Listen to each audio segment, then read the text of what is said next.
Welcome into the DFS Den. It's Dave Eddy here, aka Corporal Eddy on Twitter. Back with you here for another showdown. This is a 49ers versus Eagles NFC Championship one. So this is the big deal here, folks. We're one weekend here worth of football away from getting our Super Bowl matchup. So very exciting. Lots of great players here in these games. So these are getting more and more fun each week to do. Hope you've been enjoying the videos so far as I've been breaking down every single matchup from a showdown perspective over the playoffs. If you've enjoyed them, go ahead and drop a like real quick. Lets me know that you're enjoying the videos, gives me the motivation to keep on going so that we can keep winning, some money together. Let's talk about showdowns here specifically in case you're new to them. If you know me from, my usual videos or normally main slate videos where obviously we're not talking showdowns here. So showdowns are unique. Format wise, you've got a captain, which is going to be 1.5 times the salary of what they would be in the flex, but in turn, they score 1.5 times the points. So obviously makes it a pretty impactful decision that you've got to make. And then it comes with 5 flex spots on top of it as well. So, you really got to make sure that the lineup is very well correlated. In my opinion, to be successful in showdown. Obviously, it's very volatile. So, there's no secret sauce to anything in DFS. There's definitely things that long-term wise work better than others. And, those are kind of the things I strive for, knowing that every slate is different. And, there is no real singular golden rule that applies to every single slate. So, I do have things that I typically do, but there are lots of different scenarios where that can change. For, the showdowns, a couple things that I do, like I say, I always correlate the captain. So if I've got a pass catcher in there, I'm going to have the quarterback in the flex. If I've got a quarterback in the captain spot, I'm going to have 1, if not 2 pass catchers or more, in the flex spot. And the whole point of it is just to have the most optimal lineup possible. Correlation goes a long way to do that. And we'll cover some other things here positionally as I get to it, but that's my little spiel there for, just showdowns in general. Let's talk about top captain picks here in this game. For me, I'm thinking that, Philadelphia is going to win. So, I need to build my lineup around the game script that I think we're going to see. And I think that this is going to be not a low scoring game, but not a high scoring game either, kind of right in the sweet spot. So, maybe a 24-20 type game. That's where I think I could see this, falling. I think the Eagles are going to win that. So I'm probably going to have a little more Eagles exposure. And that really is holding true here when I look at the captains. For me, captains, I typically prefer a pass catcher there. Quarterbacks get pretty expensive. Now, granted, pass catchers can as well. But usually the pass catcher has the highest ceiling. So here I'm looking at A.J. Brown, probably my top captain. Anytime I play A.J. Brown, I'm going to have Jalen Hurts paired up with him in the flex spot. And then when it comes to quarterbacks are almost always in play for the captain spot. I really strongly prefer the running quarterbacks. Obviously their ceiling is higher than a pocket passer. And we got Jalen Hurts here, a guy who is about as good as it comes for that. So when I play Jalen Hurts in the captain spot, I'm probably going to stack him. With 2 pass catchers. When you got a guy that can run as well as Hurts, I'm fine with getting away with just 1. But for him to be optimal, he either needs to, have a really good day on the ground, get at least a rushing touchdown to go along with some passing yards. Otherwise, you're going to need 2 pass catchers for him to be optimal. And then I got Devontae Smith, Dallas Goedert in there as well. Going to mix them in a smidge. Kind of got to put some thought into Brock Purdy here as well. If the 49ers win the game, it's probably going to be through Brock Purdy's arm. If I'm playing him, almost surely going to have 2 pass catchers there. He's not going to get it done on the ground like Hurts is going to. So Purdy in the captain spot, I need 2 pass catchers to go along with him. And then just because I think we could see, a downfall game here for Brock Purdy, I am interested a little bit in some Eagles defense in the captain spot. Now, I don't typically play defenses in the captain spot, and I'm not even saying I'm going to here, but it's definitely in the range of outcomes where I could see the Eagles defense being optimal. I don't really see the 49ers, even though they have a better defense in this matchup. I don't see them being I don't really see them having that range of outcomes for them. And then kickers, basically never play kickers in the captain spot. That's just me personally.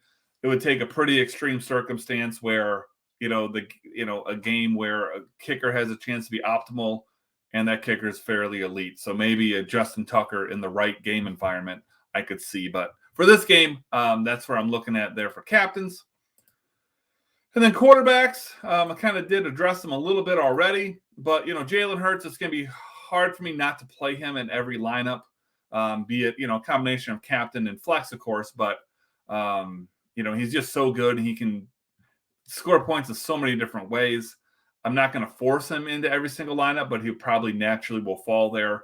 Most games, at least one quarterback per lineup, be it either captain or flex. Again, I don't typically force it. The Bengals and Chiefs game, that's one where I would force a quarterback in, but they're naturally going to come up anyways. I would put the rule in just to be safe. But this is a case where, Jalen Hurts, again, he can do everything. I'm going to probably have him in every single lineup. Brock Purdy, when I play him, I'm going to force 2 pass catchers. Again, like I said, when I talked about him in the captain spot, for him to be optimal, he's going to be doing it with the arm, and he's probably going to need to bring along more than one guy. Hurts, I'm okay with getting away with just one because he can do so much damage on the ground. And then running backs. Both of these teams have multiple running backs that they like to play. With that being said, even though sometimes you can get away with those, running backs because of the salary savings and stuff, you're not needing a game breaker from them. You just need some of these guys, $2,000 or less, sometimes a couple $100 to make a big difference. But Christian McCaffrey is, the lone 49er that I'm interested in. I don't hate anyone for playing, Elijah Mitchell. Like I can see how that can work. For me, I'm not going to go there. I don't think here on this slate.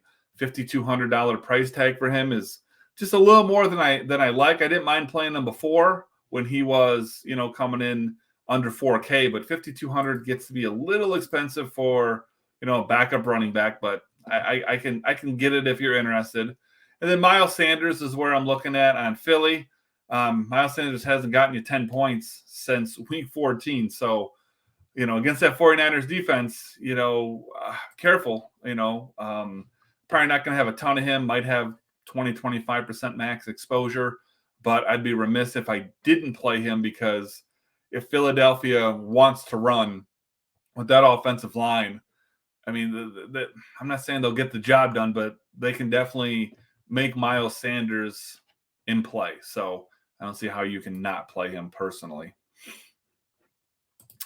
All right, wide receivers. Wide receivers is a lot of times, where you make your money because they have the highest ceiling typically outside of a pass-catching running back, like Chris McCaffrey, who we have here, or somebody like a Derrick Henry who might get 30 carries or more in a game. So, it's your typical guys that you're expecting here. Ayuk, Samuel, Jennings from San Francisco, Brown, Devontae Smith, Quez Watkins from Philly.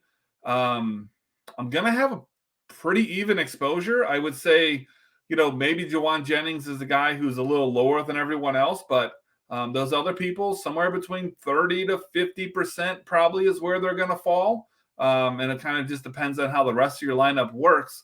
I wouldn't say I love one of those guys more than the other. If anything, I guess what I would say is, Devontae Smith is now only $400 cheaper than A.J. Brown. So that probably makes me like A.J. Brown a little bit more, but I think a lot of people would feel that way. So it's not like you're getting unique or anything. You kind of just go with what you feel, and I trust your gut on that one. Tight ends, got a couple great tight ends here. Sometimes tight ends are a dumpster fire. In Showdown, it doesn't matter because you're not forced to play a tight end like you would on a main slate where, you could play 2 tight ends if you wanted with the flex spot, but you're forced to play at least one tight end. Here, you don't have to play a tight end if you don't want to, but Dallas Goedert, George Kittle, they're kind of different.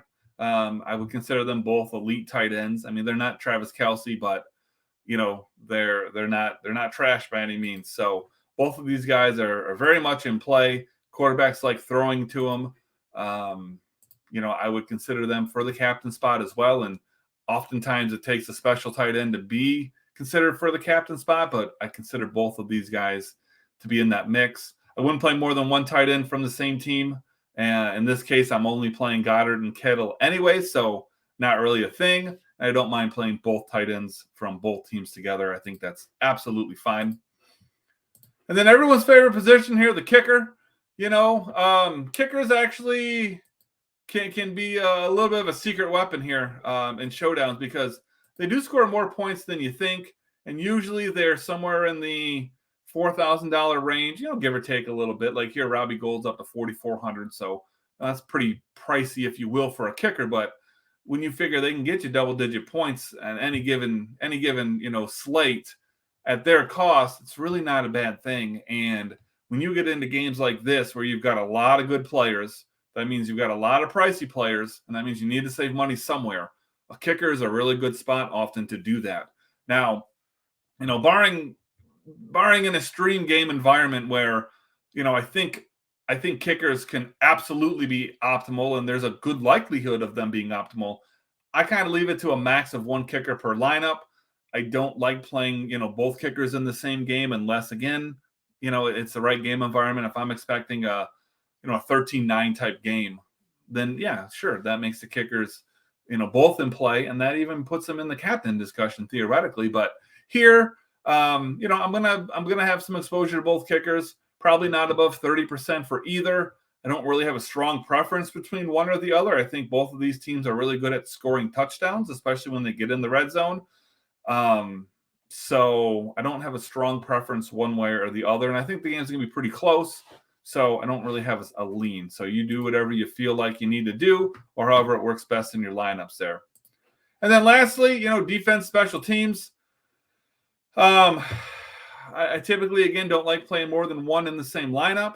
It really, again, comes down to game environment. If it's going to be a low-scoring game, if it's going to be a game that you think is going to have a lot of turnovers, then I can see two defenses. In this game, I think a max of one, even though I think both these defenses are really good, they're also paired up against really good offenses. So, the thing about defenses, though, is similar to kickers. They can get you more points than what you think, and they're usually pretty cheap. You can definitely see a wider range of prices on defenses in the right matchups. But when you get to this part of the season, they're pretty much all good defenses, and they're pretty much going up against good offenses. But, I think the Eagles are going to win.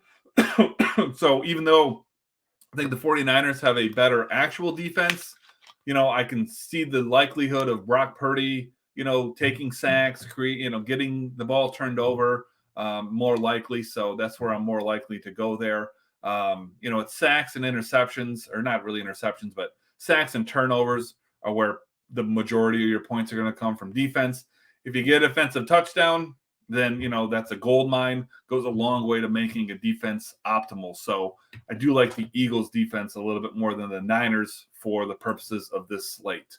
Now, if you haven't done so yet, pop on over here, subscribe to the channel, do yourself a favor, turn on the notifications so you get an alert every time a new video comes out. Drop a like on here if you've been enjoying the videos.